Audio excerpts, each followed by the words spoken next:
Test mic, mic test mic. Okay, magandang araw sa atin lahat. Napakaganda pong balita ng sinagawang press briefing ni VP Sara Duterte. Kala natin mahaba po, no?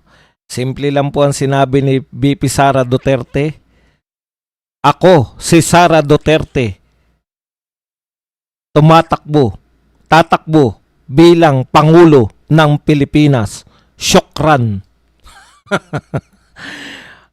Tuwan-tuwa po ang mga buong kadutertehan dahil po sa lahat po ng mga supporter ni Tatay Digong, lahat po ng mga supporter ni VP Sara, lahat po ng mga supporter ng mga Duterte ay nagdiriwang po ngayon. Simple pa lang po yan. Parang in-announce niya po na handa na po siyang pamunuan ng Pilipinas. Mga kapatid, congratulations VP Sara Duterte.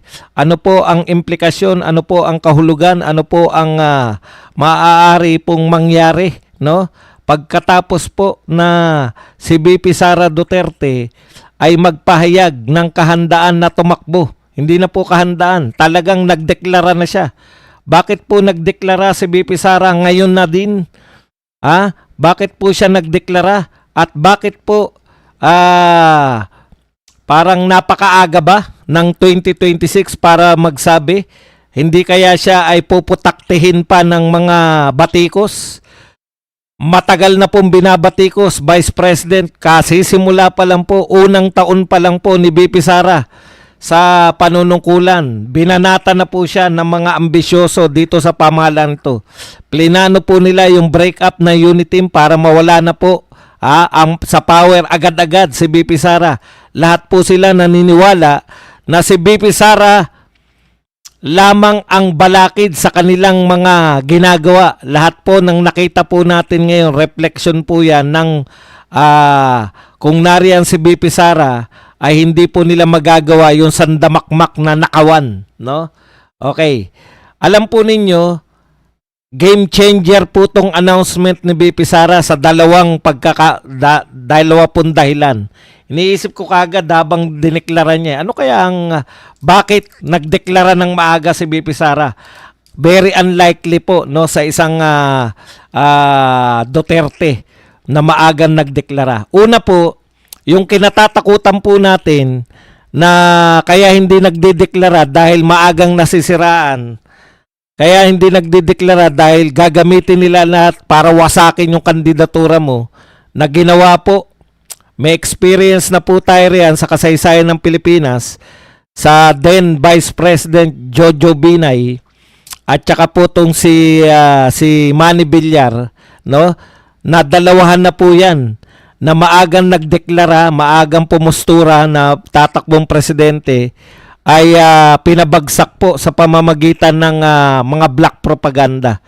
Hindi ba matutulad si VP Sara dyan? Mga kapatid, saan ba kayo nang galing planeta kung yan po ang iniisip nyo pa? Wala pong puknat, walang humpay ang paninira sa mga Duterte buhat nung umupo ang administrasyong ito. No? Walang puknat, walang humpay ang paninira sa mga Duterte buhat nung si VP Sara ay naging Vice President.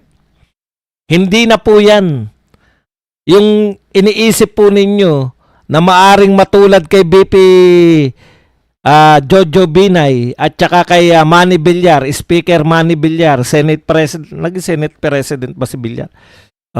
Ay hindi po yan magkakatotoo dahil ito po ay battle-tested, foolproof. Hindi po nila kayang gibain na si VP Sara. Kaya immaterial na po yan kung siya po ay nagdeklara ngayon 2026 at hindi 2027. Immaterial na po yan kung maaga pa. Dahil dati na nilang ginagawa yan at lalo pong tumataas sa rating si VP Sara. Okay. Ngayon po, eto po. Ano po ang epekto niyan? Hindi, dito muna sa mga sinabi ni VP Sara. 'Di ba? Si VP Sara guilty. Katulad ng sinabi ni VP Sara, dahil sa kanya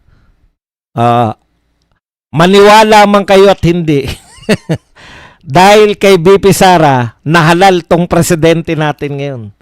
At siya po ay sising-sisi. Sising-sisi kung anong uri ng presidente meron tayo ngayon. Sising-sisi sa katiwaliang laganap, sising-sisi, 'di ba? Nagbanggit nga siya habang may mga namamatay sa baha, habang mga naglipa na ang mga magnanakaw. Nagsisisi si BP Sara dahil isa po siya sa mga kasangkapan kung bakit namuno ang presidente ngayon.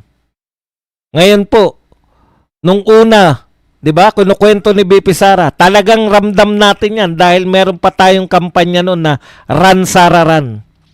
Alam niyo yung Vice President ni Sara Duterte na pagtakbo ng Vice President? Inamin niya yan, compromise niya yan. Dahil ayaw niyang tumakbo ng presidente.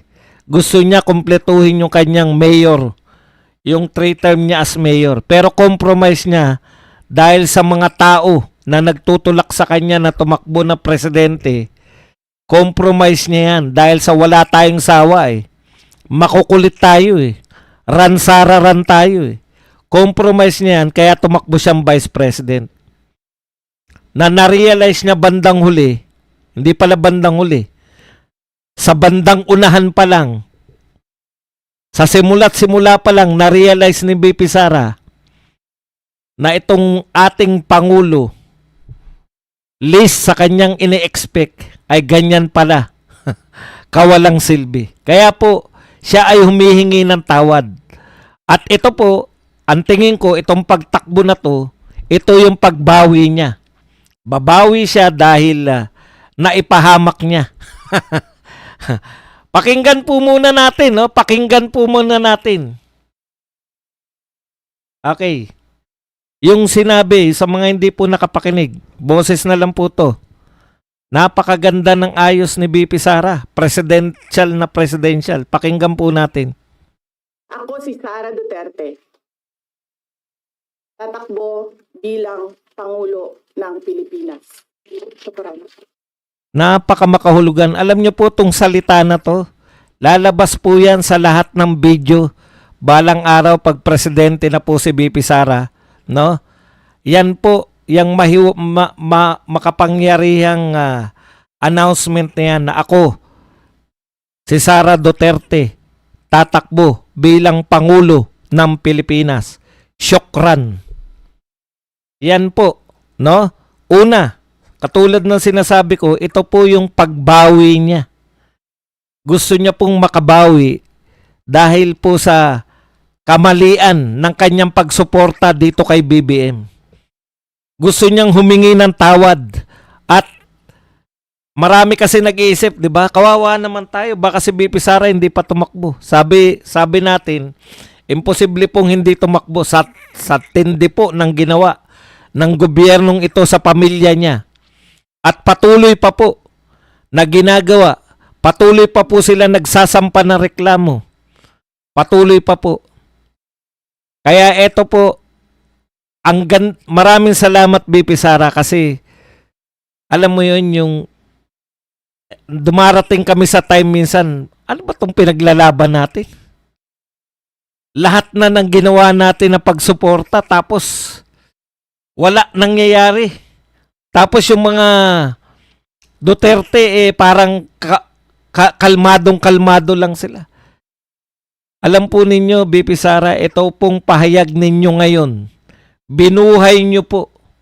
Lahat po kami na marami sa amin medyo nadadala kami ng kawalan ng pag-asa eh. Pero ito po, sabi nga namin, si BP Sara na lang at ang mga Duterte ang pag-asa natin. Pero ikaw mismo, iniisip nga namin, baka sa kasasalag ni BP Sara, makalimutan na niya na baka bigla na lang iwan ng politika eh. Baka bigla silang manawa na ayaw na namin. Kawawa naman ng Pilipinas. Pero ngayon po, no? Sa announcement mo na to, grabe yung binigay mong pag-asa sa amin. Laban tayo kasi alam niyo po, kung ano-ano na po naisip ng mga tao, ng mga supporter po ninyo. BP Sara, sa totoo lang po, Nag-iisip na, marami na naninisi sa amin. Sa mga vlogger, kami po yung bugbog po kami sa hinaing nila. Alam niyo yung hinaing nila? Ano bang gagawin natin? Wala na ba tayong gagawin? Hahayaan na lang ba natin sila lahat? Gawin kay Tatay Digong, gawin kay BP Sara, gawin sa mga supporter ng Duterte ang lahat? Wala na ba tayong magagawa talaga? Nakikita natin sila nagtatawanan, pinagtatawanan tayo, tinatawag yung tatay nating karton. Alam mo, BP Sara, ang dami mong pinasaya. Ngayong announcement mo na ikaw ay tatakbo. Napakalaki ng binigay mo na, alam mo yun, yung lahat ng nanghina. Para kang yung naulanan na yung namin, yung siga. Yung siga namin, naulanan na. Meron na lang baga na lang. Para mo kaming binuhusan ng gasolina sa ginawa mo, BP Sara. Ang sigla namin ngayon, hindi lang halata. Masaya po ako ngayon, hindi lang po halata dahil puyat. Puyat sa kakanood. Hindi sa kung ano pa man. Maraming salamat sa iyo, BP Sara. Ang dami mong pinasaya mga Duterte supporters ngayon. Biruin mo, isang announcement lang. Grabe. Inangat mo kami lahat.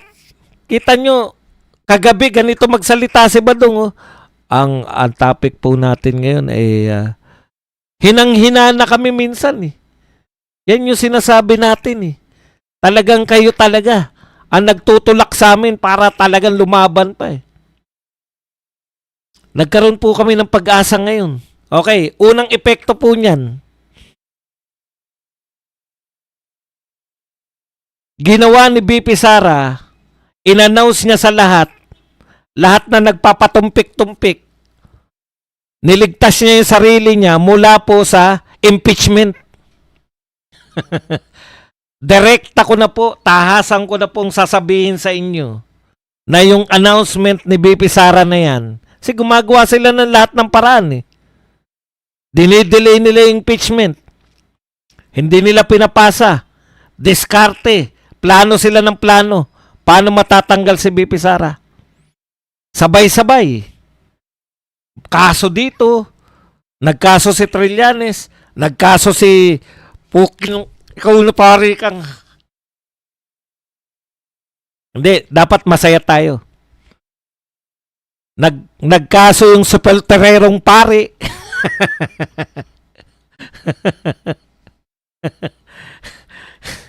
Hindi ka na lang, magsaysay award ka na lang. Father Flavi, ang arte mo. Kaso dito, sampa ng impeachment dito. Habol sa ICC, kaso sa ICC. Alam nyo, BP Sara, dinidiscuss lang namin, durog na kami. Ang iniisip ng mga Duterte supporters, hanggang kailan namin pagtatanggol tong pamilya na to? Na parang baliwala lang sa kanila lahat. Ang tatatag nyo. Pero hindi kami kasi tatatag nyo. Di po ba? Kayo, matatag kayo. Pero marami na sa amin, no? Marami nang bumibigay. Pinasaya mo kami. Pinatatag mo kalooban namin. Ngayon po, yung mga congressman na baliktarin naman. Pero nag-iisip sila, baka makalusot yung impeachment namin. Teka muna, hindi na po sila magdadalawang isip ngayon.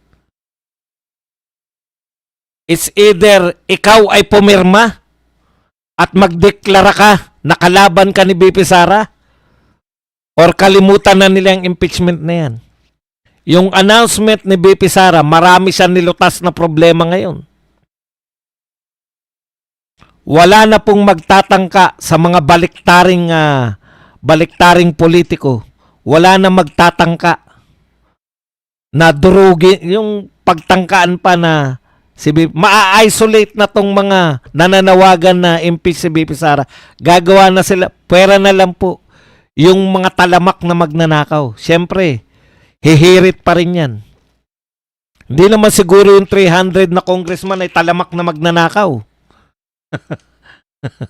Yung iba dyan, medya-medya lang. Yung iba dyan, nakikisaw-saw lang. Sa totoo lang, yan po ang immediate na epekto niyan. Niligtas mo, BP Sara, ang sarili mo mula rito sa impeachment trial na to. Lahat ngayon nag-iisip, eto ang future president, ano magiging papel natin? Kakalabanin natin ang future president? Ipagtatanggol natin ang kinamumuhian ng ang administrasyon na kinamumuhian ng tao? O magbabaka sakali tayo na baka pag kinampihan natin ngayon tong future president, ay total, nakisawsaw lang naman tayo. Hindi naman tayo yung talamak na magnanakaw eh. Hindi naman tayo, kumbaga, kupit lang tayo, kupit lang. Milyon lang. Bayaan na natin yung mga bilyon-bilyon na nakuha dyan. Sila na lang lumaban. Puta tayong mga nakisawsaw lang, na nakimantika lang. Hayaan mo na yung tumira ng buong lechon. Sila na magdusa sa presidency niyan. Ang ginawa ni BP Sara, mamili kayong mga politiko.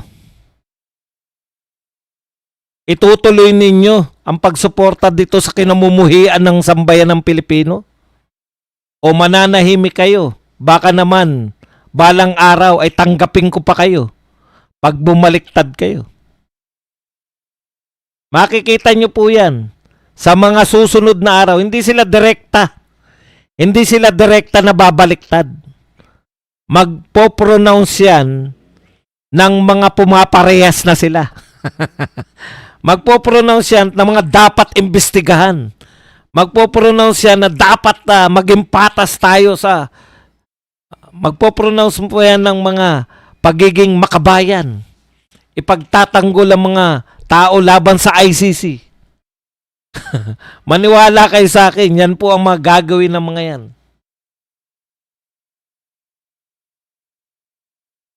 Wala nang duda eh. Show of force na to. Is either kayo ay kalaban ko, magnanakaw kayo na kalaban ko, o mangungupit kayo. Yung kupit kasi pwede pang patawarin yan eh. Kasi nangupit lang naman ako, BP Sara. Milyon lang naman yung nakupit ko, hindi naman ako contractor. Hindi ako bata ng mga yan. Yan po ang epekto niyan. Dadami na ang mga katulad ni Erice.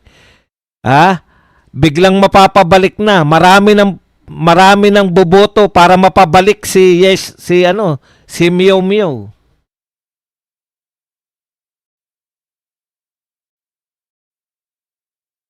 Totoo po, napakasaya po namin, BP Sara. Akala mo lang. Alam kong pinag-isipan nyo yan, pero napakaganda niyan. Marami pong debate ang mauubusan. Ngayon po, kampante na kami. Manunood na lang kami. Lahat ngayon, popokus na lang sa debate ni Marcoleta at ni Carpio. Pero bilang libangan, hindi na bilang para siraan ng mga Duterte. Maraming salamat kay Mocha P. Mocha Princess na nagbigay sa atin ng $5. The war signal has been raised. The BP is ready to take on the mantle and burden of becoming the next president. Pinapipili kayo. Dito ba kayo sa lame duck president o sa future president? Napakasaya. Ang saya nitong araw na to, hindi lang po halata.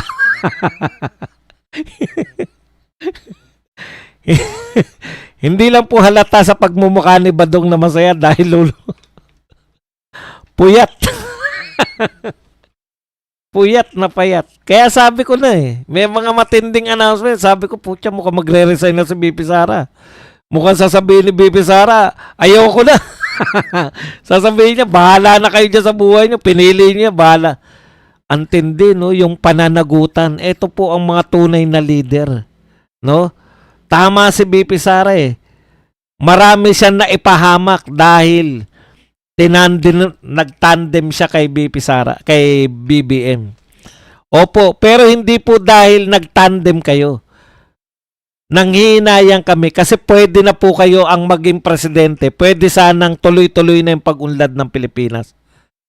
Pero on the second thought, maganda na rin po yan, BP Sara, kasi mas ma-appreciate namin ang Duterte 2.0. Kasi kung kayo tumakbong presidente, nanalo kayo, parang as usual lang, di ba?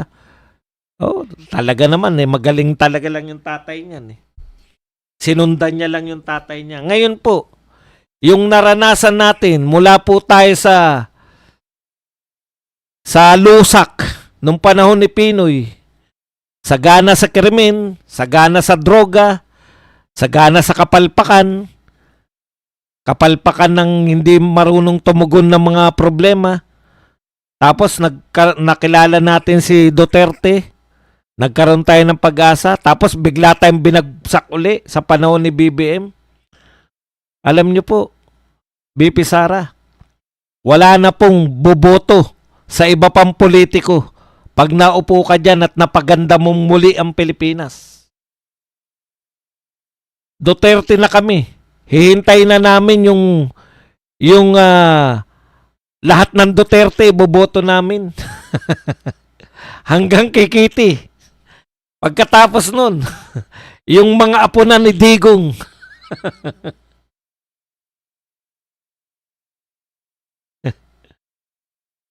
Ngayon po, nagkakaroon na kami ng pag-asa na kasi parang wala lang eh. Lacson, Redon, nariyan na lahat ng ebidensya. Nilalatag na sa inyo. Ibinibigay na ng kusa. Ito lang po, napaka-spoiled ng mga nag-iimbestiga na to. Ano ang kinakailangan yung ebidensya? Binibigay na sa inyo. Ikukumpirma nyo na lang. Ipapatawag nyo lang si Bersamin.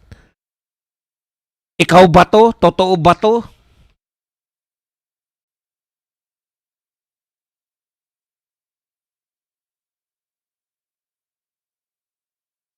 Na mapapakanta tuloy kami ng ikaw ang pag-asa eh.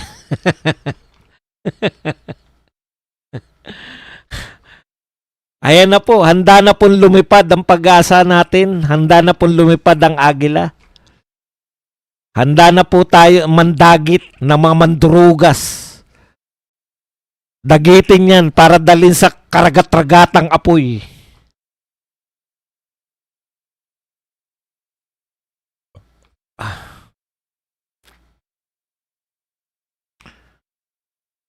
Kahit na ngayon mangarap kayo na magsama-sama na kayo.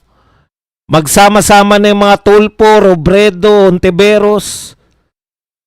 Isama nyo pa yung mga Rimulya. O tumakbo kayo lahat ng presidente pag sama-samahin yung boto nyo. Hindi pa rin kayo aabot sa kalahati kay BP Sara. Lahat ng tao, yan na po yung revenge vote namin. Yung gigil na yung mga tao na hindi nyo nilulutas yung mga magnanakaw kayong lahat.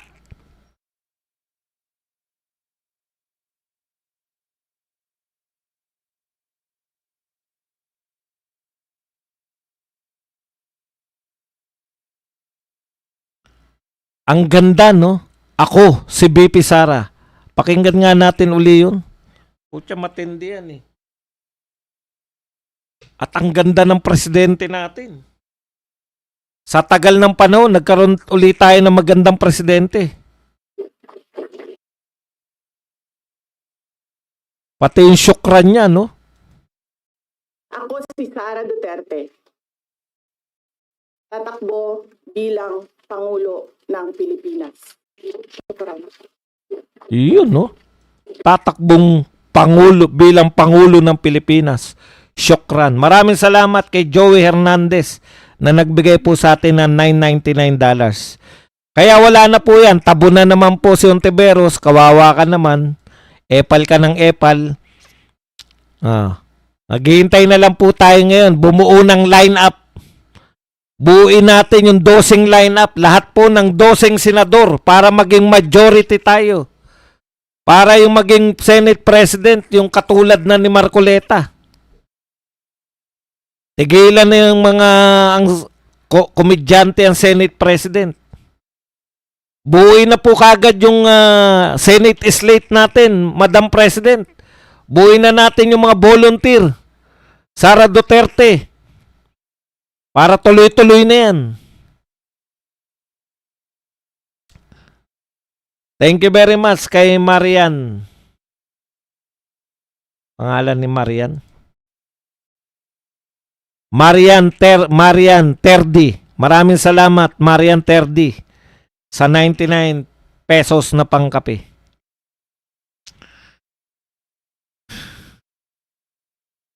Oras ng tulog ko ngayon.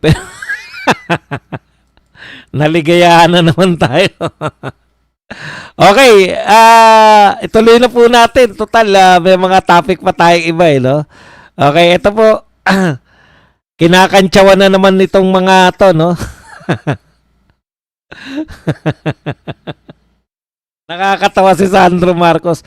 Sandro Marcos sinusulong ang kulong at multa laban sa mga kontraktor ng substandard project. Wala bang batasan, no? Sa substandard project, bakit mag-e-epal ka pa? Manang-mana sa ama, no? Yung ama, siya daw yung dahilan kung bakit nagkaroon na may laban daw sa korupsyon ngayon. Eto namang anak, isusulong yung batas para makulong at magmulta yung mga anak ng pupa, panay kayo batas. Ang gawin mo, papuntahin mo si Vince Dizon sa Ilocos, baliktad eh. Nakita na nga hindi natuloy ang tulay. Diyan nakatira sa Ilocos Norte yung presidente ng Pilipinas. Ang sasabihin mo lang, Vince Dizon, lolokohin mo lang kami na kaya hindi tapos yung tulay dahil walang budget. Utuin mo kami. Yan yung budget ni Sandro. Pinagbubulan niyo yung mga tao eh. Wala na yung mga sinasabi niyong makukulong ngayon. Sino na yung mga makukulong? Asan na yung mga makukulong? Nakalimutan na natin. Maraming magpapasko sa kulungan. Kailang Pasko yan? Baka 2028 na Pasko yan. Pag presidente na si BP Sara. Wala na po yan. Di na po matutuloy ang impeachment na yan. Sa Committee on Justice pa lang yan. Buhok yan. Putang.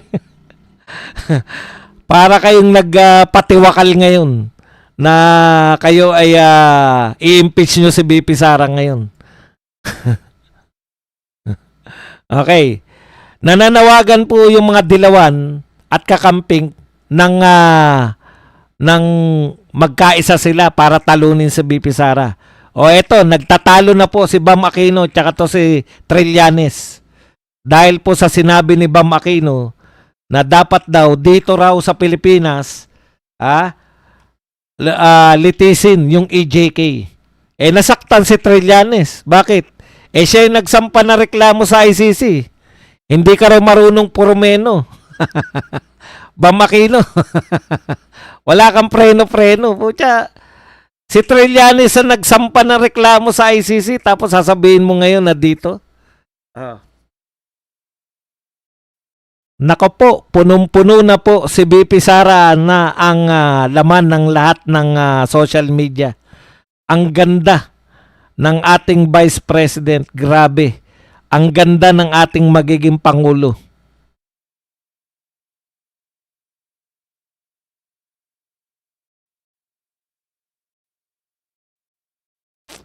Winner na winner, no? Winner na winner talaga si BP Sara. Punong-puno po. Panay BP Sara. Ako si Sara Duterte tatakbo bilang Pangulo ng Pilipinas. Lahat ng balita. Anong Philippines ready to cooperate with Interpol? Malapit-lapit na po kayo. Sa pagtakbo po ni BP Sara Duterte.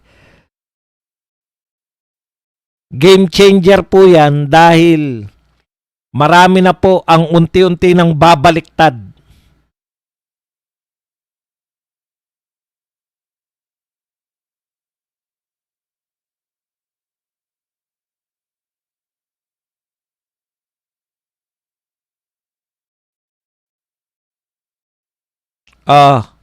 Yung mga kinaligtaan na natin, banatan pa rin natin to. Ito dapat ang topic ko ngayon, kaya lang nawala na eh. Risa ibinida na posibleng siya ang ang piliing manguna sa 2028 national election. Ano ang reaction nyo mga dilawan? Ano reaction ng Remulla ng mga Tulfo? Magunahan na lang kayo sa Vice President. Alam nyo, postahan tayo ang pormahan yan, Vice President. Sino yung poporma ng Vice President? Sinong gustong tumakbo? Kasi wala na po yan eh. Second na lang. Maliban na lang kung ang pangarap lang nila kahit matalo makapag-world tour. Di ba? Pag nag-second sila, laki ng kita dyan. Alam nyo, na-realize ko lang, no? Kaya takbo ng takbo yung mga yan. Kahit talunan, marami silang pasok na pera dahil sa campaign contribution. Thank you very much kay Totodo Balahaw. Totodo Balahaw, thank you very much sa 149 euros.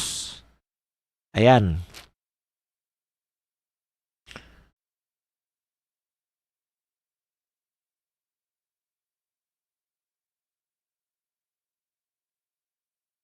Okay, so lahat po maganda na po ang magiging sitwasyon, pati po yung mga foreign investors nakatingin na po yan sa Pilipinas. Maghahanda-handa na yan. Pagka once na dineclare na panalo si BP Sara, pasokan na. Kaya kayo, ihandaan nyo na yung mga pantayan nyo sa stock market. Magbo-boom yung stock market natin yan. Daming bibili niyan. Kaya kikita kayo. Antabayanan ko na. Medyo magbibili na tayong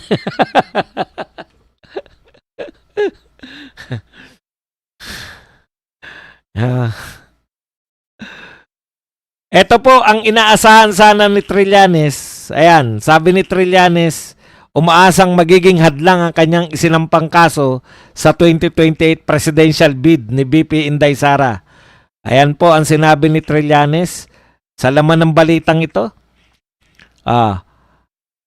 Yun pala ang layunin ng pagsasampa ni Trillanes at ng civil society group na tinatawag na silent majority nila.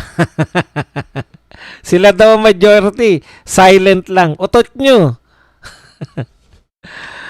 Mga nagre-reklamong plunder at graft laban sa Vice Presidente sa Office ng Ombudsman. Bukod dito, naharap din si BP sa 3 impeachment complaints na inihain sa House of Representatives. So, 2 sa Ombudsman, 3 sa impeachment, 5 ang kaso. Sa mahiwagang confidential fund. Pero yung may mga ibang confidential fund, ayaw nilang ipapaliwanag kung bakit may confidential fund yung Pangulo, kung bakit may confidential fund yung iba.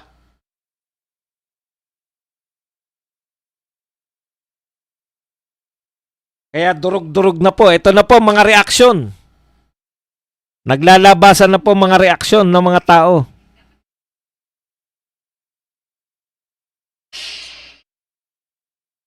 Pakinggan po natin ang reaksyon po ng mga kabataan. Hindi Sara Duterte yung mga corruption issues sa kanya. Hindi pa lang siya ngayon, pero ang hindi na ng corruption sa confidential and intelligence files. Paano pa kaya kapag siya po nasa pinakamataas na posisyon dito sa ating pamahalaan? Yan daw, no? Paano pa raw kaya kung maging presidente na si BP Sara, ngayon pa lang daw, grabe na ang corruption sa confidential fund. Utot nyo, sino maniniwala sa inyo? Confidential fund ba nagpatayo ng mga flood control? Confidential fund ba yung mga ghost project sa flood control? Yung mga palpak na ghost? Bakit hindi ninyo binabanatan yung mga kapwa ninyo congressman na direktang nakasawsaw dyan sa flood control project? Kabadong-kabado na po sila. Magre-resort na lang sila ngayon sa panloloko sa tao. Ang sinasabi nila, ngayon pa lang, may katiwalian na raw sa confidential fund. Hindi po naniniwala yung mga tao na may katiwalian. Ang tunay na katiwalian, flood control, yung mga tulay, hindi po flood control yung tulay Hindi pa po nakakarating yung investigasyon sa mga tulay, sa mga kalsada, sa mga highway. Paano makakarating? Ayaw mag-imbestiga ng Blue Ribbon. Yung ginagawa ng Blue Ribbon, imbis na mag-imbestiga, nagtatakip. O yan po, takot na yung Makabayan Black. Paano pa raw pag naging presidente? Ngayon pa lang daw, grabe na korupsyon sa confidential. Sino maniniwala sa inyo? Ang pumutok pa lang na korupsyon, flood control pa lang. Paano pa yung mga tulay? Paano pa yung mga highway? Isa pa. Paano pa yung mga korupsyon sa ayuda? Hindi pa po nalalantad yan. Marami pang malalantad na korupsyon. At lahat yan, walang Duterte na involved. Diyan sa Malawa yung mga diniklarang illegal na pagtatransfer ng mga pera, PDIC, PhilHealth, at iba pa. Walang involved na Duterte dyan sa malalawakang korupsyon. Trilyon ang pinag-uusapan. Flood control pa lang. Wala pa dyan yung mga inilipat na pera mula PDIC, mula PhilHealth. Wala pa yung mga binentang ginto. Wala pa yung mga binentang mga ari-arian ng gobyerno. Napakalaki ng korupsyon. Tapos nakatuto kayong Makabayan Black sa confidential fund. Aray kayo ngayon. Problemado kayo ngayon. Sige, magbasa tayo ng mga comment nila. Ng mga takot na takot. Agad-agad. Sabi po ng mga Makabayan Black, we don't want another Duterte regime in Malacanang. Natural. Halos naubos kayo nung may Duterte. Okay, eto naman po. Nag-press con din kagad si... wala ito. Arte. Arte mo. Si Ontiveros. Yan lang po ang ating topic dyan. Pwede na tayong magtanong, magbigay ng reaksyon. Magbasa na po tayo ng mga reaksyon ninyo. At alam ko po, tuwan-tuwa po rin kayo katulad